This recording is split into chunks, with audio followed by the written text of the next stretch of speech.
Sa ating balitang malakas maka-good vibes, totoo ngang ang mga bata ang sinasabi nating may bukas na puso kanino man dahil siguro nga ay taglay nila ang likas na pagkakaroon ng busilak na puso. Narito ang good vibes, panoorin.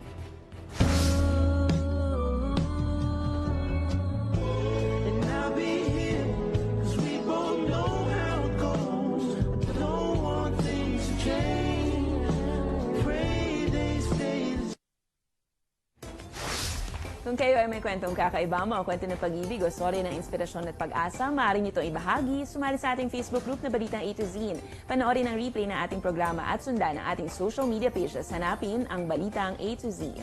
Ang ating pabaong quote of the night ay mula sa tanyag na American host at pioneer ng children's TV show na si Fred Rogers. Ayon kay Mr. Rogers, ang mga pagkakaibigan na mabubuo natin sa ating buhay, marahil ito ang maituturing na paraiso.